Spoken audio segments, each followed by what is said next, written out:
Attack வர்றதுக்கான அறிகுறிகள் என்னென்ன அப்படிங்கிறத பற்றி நம்ம இந்த வீடியோவில் பார்க்கலாம். சர்வே எடுத்ததில் உலகத்தில் 70 லட்சம் பேர் வந்து ஹார்ட் அட்டாக்கால தான் டெத் ஆகுறாங்க. இந்தியாவில் 20லேருந்து 30 லட்சம் பேர் வந்து ஹார்ட் அட்டாக்கால இறந்து போகிறாங்க. இப்போ நம்ம என்ன பார்க்க போகிறோம்னா, ஹார்ட் அட்டாக் யாருக்கெல்லாம் வரும், அதோட அறிகுறிகள் என்ன அப்படிங்கிறத பற்றி பார்க்க போகிறோம். ஹார்ட் அட்டாக் அப்படின்னு சொன்னால், ஹார்ட் வந்து எங்கே இருக்குது அப்படின்னு பார்த்தோம்னா, செஸ்ட் பகுதியில் 2 நுரையீரலுக்கும் இடையில கொஞ்சம் லெஃப்ட் சைடில் இதயம் இருக்குது.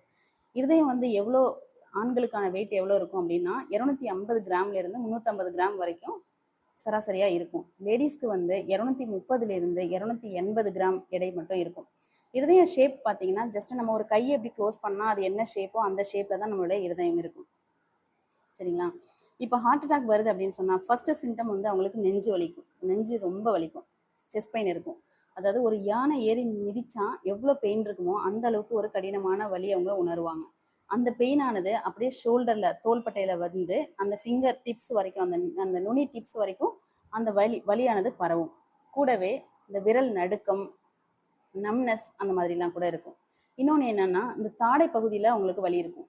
ஏன்னா ஹார்ட்லேருந்து தான் பிளட் எல்லா ஆர்கனுக்குமே பம்ப் ஆகி போகுது. அப்படி போகும்பொழுது நமக்கு இங்கே ஒரு பிளாக் இருக்குது அப்படின்னு சொன்னால், இங்கே பிரெயினுக்கு போகிற ரத்த குழாயிலையும் அடைப்பு வந்து ஸோ நமக்கு தாடை பகுதியில் வலி வரும். அடுத்தது என்ன பெயின் இருக்குன்னா, கோல்டு ஸ்வெட்டிங். இது ரொம்ப ரொம்ப முக்கியம். அவங்களுக்கு வந்து நல்லா வேர்க்கும், சில்லு, கை காலெல்லாம் ரொம்ப சில்லஸாக ஆகி அப்படி ஒரு ஸ்வெட்டிங் ஆகும். ஷார்ட்னஸ் ஆஃப் பிரீத் இருக்கும், மூச்சு விட கஷ்டப்படுவாங்க, படப்படன்னு வரும். சரிங்களா?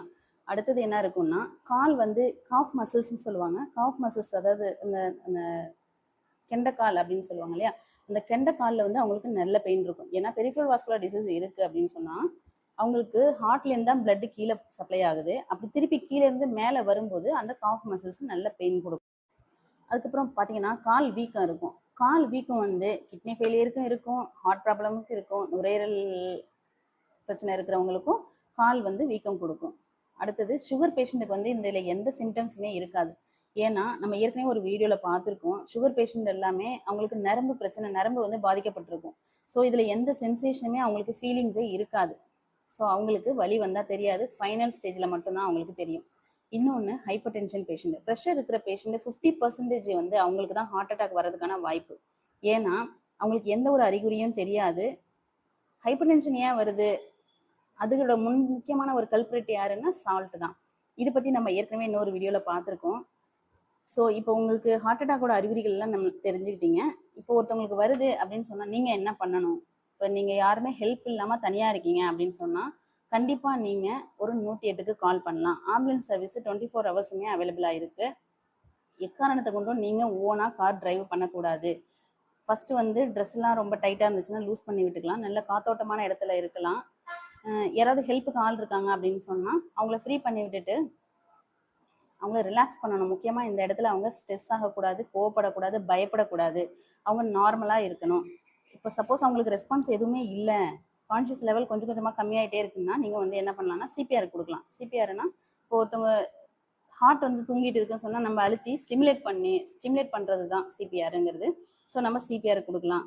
டாக்டர் ப்ரிஸ்கிரிப்ஷன் இல்லாமல் கூட நம்ம ஆஸ்பிரின் அப்படின்னு ஒரு டேப்லெட் இருக்குது, அது வந்து 300 mg நம்ம எடுத்துக்கலாம். இது வந்து பிளட் தின்னர் தான், இதனால் சைட் எஃபெக்ட் எதுவுமே கிடையாது. ஸோ ஹார்ட்டை சேஃபாக வச்சுக்கோங்க, 108க்கு கால் பண்ணுங்கள், எமர்ஜென்சின்னா ட்ரீட்மெண்ட் எடுத்துக்கோங்க. இது மாதிரி நிறைய யூஸ்ஃபுல்லான தகவலை நீங்கள் தெரிஞ்சுக்கணுன்னா நம்ம சேனலை சப்ஸ்கிரைப் பண்ணி லைக் பண்ணி வச்சுக்கோங்க. தேங்க்யூ.